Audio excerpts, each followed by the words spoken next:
Next gen நேர்கள் அனைவருக்கும் எனது இனிய வணக்கம். நான் உங்கள் வாழ்க நலமுடன் ஜோதிடர் டிஜே சுந்தரபாண்டி. இப்போ நம்ம என்ன பார்க்க போகிறோம் அப்படின்னா, பொதுவாகவே பார்த்திங்கன்னா நம்மளுடைய நவகிரகத்தில் சுப கிரகமான குரு பகவானை பற்றி பார்க்க போகிறோம். அப்போ நவகிரகங்கள்னு சொல்லி சொல்லும்போது பார்த்திங்கன்னா 2 கிரகங்கள் நிழல் கிரகங்கள், 7 கிரகங்களில் மிக ஒரு என்ன சொல்கிறேன்னா ஒரு சுபத்தன்மை கொண்ட கிரகம் அப்படின்னா நம்முடைய குரு பகவான் தான். ஸோ அப்படிப்பட்ட குரு பகவான் கிட்டத்தட்ட பார்த்திங்கன்னா காலச்சக்கரத்துக்கு 3ஆம் இடத்துல மிதுன ராசியில் இருக்கிற குரு பகவான் தற்போது இந்த ஜூன் மாதத்தில் 2026 கடக ராசியை நோக்கி பயணிக்கிறார். ஒவ்வொரு வருடமும் அவர் ஒரு ராசியிலேருந்து இன்னொரு ராசியை கடப்பார் அப்படிங்கிறது நிதர்சனமான உண்மை. சில நேரங்களில் பார்த்திங்கன்னா ஒரு ராசியிலேருந்து இன்னொரு ராசியை அதிசாரமாக முன்னோக்கி போவார், சில நேரங்களில் வக்ரமாக்கி பின்னோக்கி வருவார் அப்படிங்கிறது இயல்பு. ஆனால் ஒரு ராசியில் ஒரு வருடம் இருப்பார் அப்படிங்கிறது கணக்கு. ஸோ அப்படிப்பட்ட நிலையில் இந்த வருடம் மட்டும் என்ன விசேஷம், இந்த வருடம் மட்டும் ஏன் நம்ம குரு பயிற்சியை ரொம்ப அதிகமாக யோசிக்கும், அதிகமாக ஒரு எதிர்பார்ப்போடு பார்க்குறோம் அப்படின்னா, அதாவது குரு பகவான் எல்லா ராசிக்குள்ளேயும் நுழைவார், உண்மை. ஸோ அப்படிப்பட்ட குரு பகவான் தனக்கு பிடிச்ச வீடு, தனக்கு மிகவும் பிடித்த வீடான கடக ராசிக்குள்ளே தான் உச்சம் பெற்ற வீட்டுக்குள்ளே போகிறது தான் இந்த வருடத்தில் மிகப்பெரிய சிறப்பு. அதாவது ஒரு ராசியை விட்டு இன்னொரு ராசியை கடந்து வர ஒரு வருடம். அப்போ கடகராசிக்குள்ளே கிட்டத்தட்ட ஒரு 12 வருடத்துக்கு முன்னாடி வந்த குரு பகவான் தற்போது உள்ளே வரப்போகிறார். அப்படிங்கும்போது இந்த உச்சம் பெற்ற குரு உங்களுடைய லைஃப்பில் என்னென்ன மாற்றங்களை கொடுக்க போகிறார், என்னென்ன முன்னேற்றங்களை கொடுக்க போகிறார்னு சொல்லி பார்க்க போகிறோம். பொதுவாகவே பார்த்திங்கன்னா வருட கிரகங்கள் அப்படின்னு சொல்லி பார்க்கும்போது சனி பகவான், ராகேது பகவான், இந்த 2 கிரகங்களுடைய பெயர்ச்சினாலே நம்ம எல்லாருக்குமே ஒரு பதட்டம் வரும். சார் சனி பயிற்சி வருது சார், எதுவும் பிரச்சனை வந்துடுமா, ராகேது பயிற்சி வருதே ஏதாவது ப்ராப்ளங்களை சந்திப்போமோ அப்படிங்கிற ஒரு பதட்டத்தோடு பார்ப்போம்.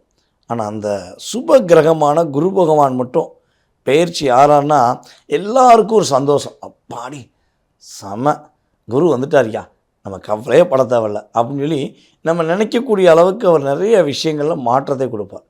அதே போல் இன்னொரு விஷயம் என்ன பார்த்திங்கன்னா, குருவுடைய இருக்கும் இடத்துக்கு மதிப்பை விட, அதாவது ஸ்தான பலத்தை விட அவருக்கு பார்வை பலம் சூப்பராக இருக்கும். குரு பார்த்தால் கோடி நன்மைன்னு சொல்லுவோம், கேள்விப்பட்டிருக்கீங்களா? ஸோ அப்படிப்பட்ட குரு பகவான் கடக ராசிக்குள்ளே அமர்ந்து கிட்டத்தட்ட தன்னுடைய 5ஆம் பார்வை மூலமாக விருச்சக ராசியை பார்க்க, தன்னுடைய 7ஆம் பார்வை மூலமாக மகர ராசியை பார்க்க, தன்னுடைய 9ஆம் பார்வை மூலமாக மீன ராசியை, தன்னுடைய ராசியவே பார்க்க. ஸோ அப்படி பார்க்கும்பொழுது உங்களுடைய லைஃப்பில் உங்களுடைய ராசியின் அடிப்படையில் அந்த ஸ்தானம் எத்தனாம் இடம், அவருடைய பார்வை உங்களுடைய ராசிக்கு எத்தனாம் இடமாக வருதோ அந்த இடங்கள் எல்லாமே வலிமை அடையும், ஒரு வெற்றி பெறக்கூடிய தன்மையில், ஒரு மாற்றத்தை கொடுக்கக்கூடிய தன்மையில் இருக்கும் என்பது நிதர்சனமான உண்மை. ஸோ உங்களுடைய ராசிக்கு குரு பகவான் என்ன பண்ண போகிறாங்கிறத பார்க்க போகிறோம். வாங்க வீடியோக்குள்ளே போகலாம். கன்னி ராசி அன்பர்களுக்கு, காலச்சக்கரத்துக்கு 6ஆம் இடத்ததிபதியான கன்னி ராசி அன்பர்களுக்கு இந்த குரு பயிற்சி எப்படி இருக்க போகுது, 10ஆம் இடத்துல இருக்க குரு பகவான் ராசிக்கு 11ஆம் இடமான லாபஸ்தானத்துக்கு உங்கள் லைஃப்பில் என்னென்ன மாற்றங்களை கொடுக்க போகிறார், என்னென்ன முன்னேற்றங்களை கொடுக்க போகிறார் அப்படின்னு பார்க்கும்போது, கன்னி ராசி கவலைப்படாத ராசின்னு சொல்லி நிறையா நபர்கள் சொல்லுவாங்க. உனக்கு என்னப்பா நீ கன்னி ராசி அப்படிம்பாங்க. ஆனால் நீங்கள் சொல்லுவீங்க ஒரு மனசுக்குள்ளே, ஒரு நாள் என் கூட இருந்துப்பார், இல்லை என் வாழ்க்கையில் வாழ்ந்துப்பார், நீ ஏண்டா வாழ்கிறோம் எதுக்குடா வாழ்கிறோங்கிற மாதிரி நீ யோசித்து ஓடியே போயிடுவ அப்படின்னு சொல்லக்கூடிய நபர்கள் தான் கன்னிராசிக்காரங்க. ஆனால் கன்னிராசிக்காரங்க பார்த்திங்கன்னா எவ்வளோ கஷ்டப்பட்டாலும், நீங்கள் எவ்வளோ போராடினாலும், எவ்வளோ தூரம் காயப்பட்டாலும் சரி, எவ்வளோ தூரம் ஏமாற்றப்பட்டாலும் சரி, ஆனால் துவண்டு போவது கிடையவே கிடையாது. எழுந்து வா, மீண்டும் எழுந்து வாங்கிற மாதிரி ஒரு தன்னம்பிக்கையுடன் ஒரு செயல்படக்கூடிய ஒரு அதிகாரத்தன்மை, ஒரு என்ன சொல்கிறேன்னா தன்னம்பிக்கைங்கிறது உங்களுக்கு அதிகமாக உண்டு.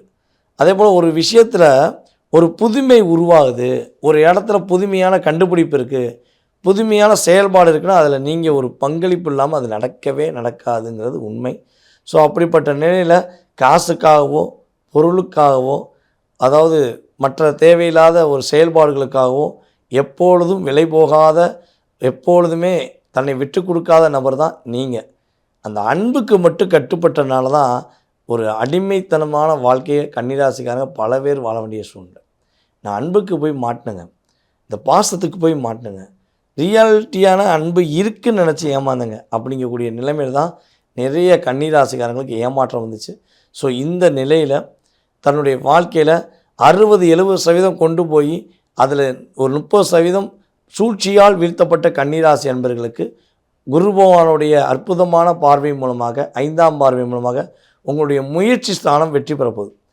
இனிமேல் நீங்கள் நினைக்கிற விஷயத்தை நினச்ச மாதிரி முடிப்பீங்க. உங்களுடைய தன்னம்பிக்கை உண்மையிலே இன்னும் கொஞ்சம் மேலோங்கும். நீ எடுக்கிற முயற்சி எல்லாமே வெற்றி பெறுங்கிறது உண்மை. தைரிய வீரியம் இன்னும் கொஞ்சம் அதிகரிக்கக்கூடிய வாய்ப்பு உண்டு. ஸோ கன்னிராசி என்பவர்களுக்கு யாருக்கெல்லாம் திருமணம் முடிக்கும்னு நினைக்கிங்களோ இது அற்புதமான காலகட்டம். பொதுவாகவே பார்த்திங்கன்னா ஒரு திருமணம் நடக்கணும் அப்படின்னா குரு பார்வை வேணும்னு சொல்லுவோம். ஸோ உங்களுக்கு குரு பார்வை ராசியில் விழுதானா இல்லை. ஆனால் இங்கே ஒரு அற்புதமான செயல்பாடு நடக்குது. என்னென்னா குரு பகவான் பார்த்திங்கன்னா சனி பகவானை பார்க்கார். ஆட்டோமேட்டிக்காக சனி பகவான் தன்னுடைய உங்களுடைய ராசிக்கு 7ஆம் வீட்டில் கண்டக சனியாக இருக்க சனி பகவான் டைரெக்டாக உங்களை பார்த்துக்கிருப்பார். அப்போ குரு பார்க்கும்பொழுது ஆட்டோமேட்டிக்காக திருமண தடை விலக போகுது. கன்னிராசி என்பவர்களுடைய வீட்டில் உறுதியாக சுப நிகழ்ச்சி என்பது நடக்கக்கூடிய வாய்ப்பு அதிகமாக இருக்குது. அதே போல் கணவன் மனைவியால் நிறைய பிரச்சனை. அதாவது பொதுவாகவே கன்னிராசி என்பவர்களுக்கு பார்த்திங்கன்னா காதல்லையும் திருமண வாழ்க்கையிலையும் ரொம்ப ரொம்ப நீங்கள் கவனமாக இருக்கணும்.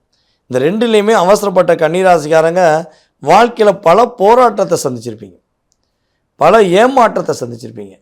இப்போல்லாம் கிட்டத்தட்ட பார்த்திங்கன்னா ஒரு 1.5 வருட காலமாக 1 வருஷம் 1.5 வருஷமாக என்னுடைய கணவர் என்னை ரொம்ப புரிஞ்சுக்கிறவே மாட்டேங்காரு, என்னோடய மனைவி என்னை புரிஞ்சுக்கிறவே மாட்டேங்காங்கன்னு ஒரு 60-70% கன்னிராசி என்பவர்கள் சொல்லிக்கிட்டே இருக்கீங்க.